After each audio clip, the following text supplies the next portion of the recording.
Guys, welcome back to the channel. Today's reaction video is 5 unshakable habits I've picked up living in America. You? No, I haven't picked up. Lawrence has picked them up. Shout out to Lawrence, his link is in the description. We haven't done this video and it seems like an old Lawrence. Yeah, it does. It seems like an interesting title. I'm Definitely. interested. 5 unshakable habits. Obviously that's something so Slinky does all the time now. Yeah, they can't stop. That you can't stop doing. Smash that like button if you enjoy the content, guys. Smash that subscribe button. We'd really appreciate it. Would? Yeah, I was going to say, what should they do? Like we're ending the video. They should maybe check our Patreon. Check out Patreon as well. There we go. If you can. Insert Patreon clip now. Whoa, sorry to interrupt the great reaction you're about to see, but we've got a Patreon, haven't we? We do, and for this $6 tier, you can get full movie reactions. Because we have a movie channel. The links are in the description. Would appreciate you check it out, especially the Patreon, because it really, really does help us out, doesn't it? Because we do have a baby coming. We do. Enjoy the video, guys. Sorry for this quick interruption. There we go. Hopefully I remember to put that in. If not, you've just seen us smile at the camera for 5 seconds and move on. Right, you ready? 5 Yeah, ready. unshakable habits I've picked up living in America. What we got? Tomatoes. Tomatoes. Tomatoes. Tomatoes. Tomato. Tomatoes. Oh, I didn't know what I was going to say that. Yep.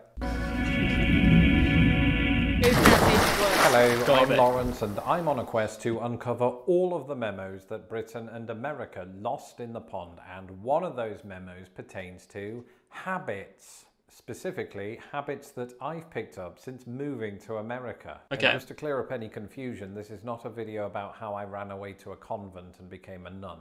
That's a separate video. No, this is a video about little things that I do habitually every day that I didn't do when I lived in Britain. Okay. And because a long-standing habit of Uncle Toby is to hammer away on his keyboard right after my videos, I want to preempt him by insisting that this video does not include habits like leaving socks around the house, because quite frankly, I've done that my entire life. Plus, that's universal, and I know that because men do it throughout the entire universe. Yeah. The entries in this video were heavily inspired by American culture. Makes sense. So with that in mind, here are 5 unshakable habits I picked up after moving to America. I'm ready. Morning coffee. I'm going to let you That's in a on big little American secret. thing. When I lived in Britain, I never once drunk a cup of coffee, except for when I was 1.5 years old, and that was bad for everybody, especially my parents. Now, I don't want to get carried away and suggest that we don't have coffee in Britain. We do. It's just that when I lived there were 2 factors at play. Number 1, tea was more popular, and number 2, per capita, Americans drink way more coffee than the British. It should be noted, of course, that the United States is by an American thing to, like, don't get me wrong, people drink, like my mum will have a cup of coffee in the morning. Yep. Every morning without fail. She's like probably an exception. I'd say like more people would probably go for tea. More people have tea. But I would still say, even knowing that definitely people in the UK drink coffee on a morning basis, every time I hear, have you had your coffee this morning? Yeah. It sounds so American. Oh, 100%. Like the coffee shops. Like I the think kids on the way to high school stopping at the Starbucks or something. Yeah. It's so American. I think that's the thing. Coffee shops in America, like the bottomless coffee you can get, is coffee is a friends, massive American thing. The big coffee shop. The coffee shop we always go to. Don't be wrong, like at work, I'm in a tea round and there's 5 of us, and 2 of them have coffees all day and in the morning. So it happens. Like iced coffee is so big. That's also in America. That's true. It's not. I would say like iced tea is probably more popular here than iced coffee, but. I don't know. I'd say it's still very American. Yeah, iced tea isn't very popular and iced coffee isn't popular. I probably would say they're about the same because you can get iced coffee, but it literally is. It's one of them. There is stuff in the UK what happen, like they do it, but it's way more common in America. Like there's people that do it. But... It's probably the same thing with I have a cup of tea every morning. Now I'm in the UK. People in America will have a cup of tea in the morning, just nowhere near as many who have coffee. Yeah. You know what I mean? It's that, isn't it? No means top of worldwide coffee consumption. After all, people in Nordic countries drink 3 times as much, which frankly is absurd. Oh, wow. Nonetheless, even though coffee consumption has actually increased in Britain since I left, presumably because people need it as a coping mechanism, coffee is still more prevalent in the United States. Okay. And I really started drinking coffee because all of my work colleagues were doing it, and I didn't want to feel left out. Before I knew it, I couldn't stop. Wow. And that might sound to you like an addiction as opposed to a habit, but here's where the habitual nature of coffee drinking comes in. I've made it a habit to drink coffee as soon as I wake up. And I need that just to compete with my cat, because when I wake up at 5 AM, usually in zombie-like fashion, I'm always struck by how he's up and about like it's nothing. Getting a competition with his cat. Pouring coffee into my cereal, and he's already had breakfast, cleaned himself 3 times, and fought off an imaginary mouse. But coffee isn't the only thing I picked up in the workplace. To be fair to Lawrence, though, the cat probably has a few naps in the day. Definitely. You know what I mean? A few naps and then a sleep. Lawrence probably doesn't. Unless he does. He does do YouTube full time. I mean, if we did YouTube full time, we'd probably nap in the day. Yeah, I would probably sleep longer. Yeah, sleep longer and nap in the day. But unfortunately, we've got jobs 8 or half 5. So we're going to have a baby, so we're not going to. And we've got a baby, so we ain't sleeping at all. So we need the coffee. I can't have coffee. Like yeah, I any can. other country in the world, America Half a has jargon. languages within languages. And one of those languages is corporate speak. And arguably, no country on earth is more fluent in this language than the United States itself. Okay. Oh, sorry about that. Looks like I accidentally muted myself. What I was saying is, can you hear me? What I was saying is, I got another email today from Martin saying we need to touch base about those SOWs. And I still don't know what an SOW is. To me, an SOW is a female pig. And as somebody who worked in American office environments for the better part of 7 years, I've picked up this lingo through osmosis. So you'll hear these phrases that you'll never hear outside of the office environment, such as, can we circle back? Let's touch base. Can we get our ducks in a row? You know, unless you work for a veterinary service or the parks department, you're not going to be doing anything with ducks, much less getting them in a row. I know this is just an idiom, but at the end of the day, ducks are just going to do their own thing, so it's better for your productivity if you leave them alone. Same goes for CBT, because I know now that it stands for computer-based training, but previously it meant cognitive behavioural therapy. As it does. So what? We just need to spell things out. The motorbike thing. Pardon? The motorbike training. Oh, CTV. CBT. The test, yeah. The no, anything else. And CBTs in plot styles for CAD. Very random, I know. You guys probably know that, but there's a lot of versions for CTVs. CBTs, you mean? CBTs. You know what I mean? There is a lot of different versions. To those of you who've never lived with a cat, I feel both deeply sorry and envious. But if that is you, there's probably one thing you don't know about indoor cats. They're constantly trying to escape. Yeah, I can imagine. And we've had this a few times on videos, haven't we? About how it's so dangerous in city towns in the US for cats to be outside because there's so much traffic, so many people. In the UK, most of the time, your cat just goes out and roams about. Yeah. The funny thing is that the people that have cats in my family that I know of have been indoor cats. Oh yeah, don't me what. Like my nan's was. Ours was, but it was like, it did go outside, but by choice it stayed in. That's not an indoor cat, then. Well, it didn't go out, it stayed in. Yeah, but an indoor cat is what you keep in. If it goes out... Your auntie's cats are indoor cats. Yeah, they are. But most... But they live... Your auntie lives on a main road. Yeah, 99%... Well, maybe not 99%, maybe 90%, I'd say, are outdoor cats. All the cats I've had, and we've had quite a few, well, like I suppose have always been outdoor. Your dad's estate, for example, they're probably all outdoor cats. Yeah, loads of cats. My mum's cats are all outdoor cats. Except one now, which... Well, no, he is back. I'm going to say he is outside. He just went missing for a bit, so we kept him inside for a little bit. But it is a massive thing in America to be indoor cats, from what I've seen. It's just safer, I guess. It's so busy there. True. But it's just opposite in the UK. I don't know why. Yeah. I don't know why, but it is. Isn't it, I guess? Yeah, definitely. Why do you always do this when I have to go down and get the mail? What, you do? Get off my hand. He's trying to turn my hand so that the hand turns the doorknob. He's so smart. In America, they're much less likely to be successful because, on the whole, Americans prefer to keep their cats indoors. Okay. In Britain, sometimes it feels like there are more cats on the street than dog feces. True.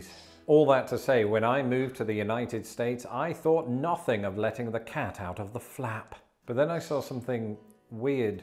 I watched as a cat got run over by a truck, and it just happened that behind that truck was a police officer, and he stopped his car, got out of it, saw me and my wife frozen in horror like this, and he just picked the cat up by the tail and dumped it by the side of the road.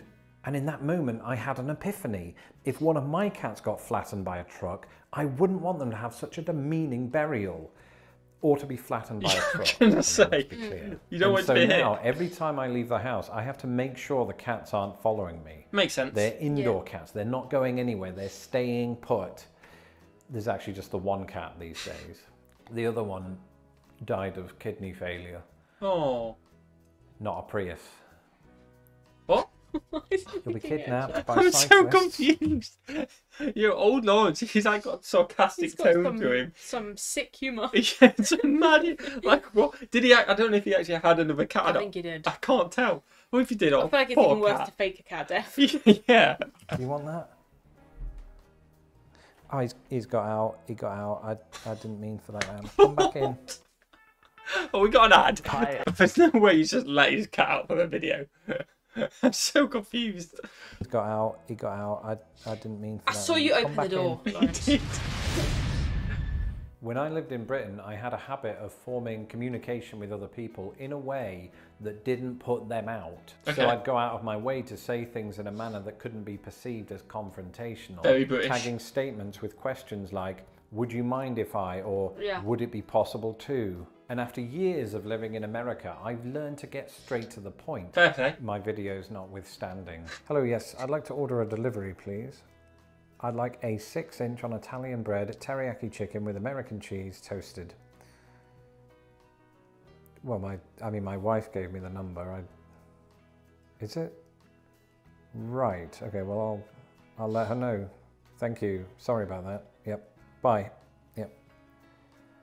That was the Chicago Public Library, and it doesn't mean I've become rude or anything like that, because the Americans that I speak to in this manner speak to me in the same manner. And also, I suppose I went to pause and it was still on the OBS, so it just ended the recording. What I was going to say is, I suppose a good example of that is I do the bacon roll orders on a Friday at work, and I literally stop a phone call every time saying, please can I make a bacon roll? Please can I make a bacon roll order? Why are you saying that? Because they want the custom. Just say, I want to make an order, please. Like, I phone a bacon roll shop to make As an long order. as you say going, thank you, like, or something. Like, do you know what I mean? please can I make a bacon roll order? And we go, yeah. What do you want? See, I feel like sometimes I'm even worse, so I say, please can I, please. Yeah, it's like Can I have this, please? I'm asking if I'm allowed And to it's make like, an thank order.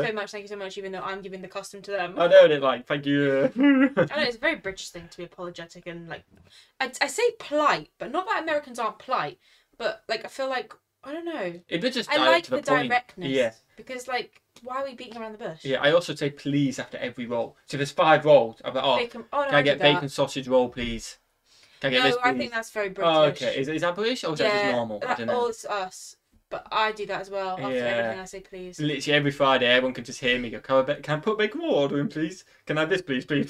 Yeah, I just feel like I need to be polite all the time. Yeah. rude or anything like that, because the Americans that I speak to in this manner speak to me in the same manner. And also, being direct doesn't mean you shouldn't use phrases like please or thank Yeah, you that's or just being bless rude your little otherwise. cotton Yeah. socks. It just means getting straight to the point. Okay. No, that's fine. And then could I just add green peppers, onions and tomatoes, and that's it. Tomatoes. Ah, there we go. Tomatoes. Tomatoes. Tomato. Tomatoes. Yeah. Yep. And while we're on the subject of placing orders, that brings us on directly to our final entry. Okay. Tipping. Yeah. We've covered this a lot, haven't we? Tipping might seem like an odd entry to have on a list of habits, but for me, it had to become a habit because growing up in Britain, you're not expected to tip the bar staff or the waiter.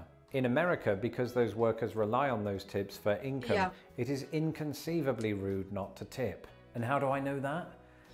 Because I accidentally did that once. I was on a business trip in Westminster, Colorado, and I decided to stay up late one night and just have a couple of drinks at the bar. I struck up a conversation with the barman who had an interest in British culture, perhaps owing to the fact that Westminster, Colorado shares its name with Westminster, London, but that's not important right now. What's important is we stayed up for about 2 hours talking until I was the last customer in the bar. He went into the back to do whatever bar staff do in the back, and I took that as my cue to leave. And as I was on the flight back to Indianapolis the next day, it hit me. I never tipped him. And I still feel really bad about that. That's so stuck if in you're his head. watching Barman from the Doubletree in Westminster, Colorado, this video is dedicated to you. No, you've been great. So one last thing. Thing When is- Don't pay bills, Lawrence, isn't it? The thing is, if it was one of the first time I go to the US and I knew about tipping culture, 99% of the time before I've done these videos, I'd have just assumed it were restaurants. Yeah. So I'd have been like, oh, I've got to tip 15% I would not restaurants. know about the bar thing. Bartender, unless I was told specifically while I was there, I would have never have tipped because I wouldn't have thought about it. No, I don't know. I'd have been because It's like, I feel like we do tip at restaurants now. yeah, we tip restaurants. But I feel like we've never ever tipped at a bar. I've never tipped a bar. So like, I've never known anyone. It wouldn't go through my mind. I've never known anyone tip at a bar. So No. when people say to me, "You make sure you tip in the US," It wouldn't go through my mind. the only thing in my head would be like, "Okay, yeah, I'll tip when I'll just make sure I do 15% Or like in a at taxi. restaurants." Or something like that. Oh, in a taxi, yeah, we do a tip in a taxi. You had a couple quid on, but yeah, but I would never think of a bar. me neither because it's such a quick interaction. Like, yeah, I don't know. I just wouldn't. But obviously, if we ever come to the US, we will do it. Yeah. We know about it, but if it was our first time and we hadn't done these videos, I'd have would been never so have known. ignorant to it, and I wouldn't have known. Put a tip on the receipt. Does that go to the delivery person or does that go to you? Goes to the delivery person. So could I send you a check? You personally for, say, 20% of this? Because, well, people think that I'm some sort of YouTube sensation, right? It's not my words. And I don't want to be seen to lack generosity. Yeah, I mean, you've got to put back a little bit, and I just feel it's the least I could do because you've been excellent. One habit that I'm really proud of is being thankful to my patrons who make these videos possible. I mean, we're very Same to thankful us. to our patrons. Thank you so much because honestly, it really, really does help us out with the baby coming as well. It means so much to us, and we are trying to put content on there. Movies. We have got our next movie lined up, which will be out in the next few days. People on the movie channel are looking for 300. It's in editing process. It's edited. It keeps going up and it keeps coming down. I'm on copy 9, edited version 9, just because of the copyrights. But we'll get there. We try to keep as much in as possible so it is entertaining. So yeah, it's smash the like button, guys. Smash the subscribe button, and what should we do? Have a fantastic day. And we'll see you, legends, in the next one. Peace.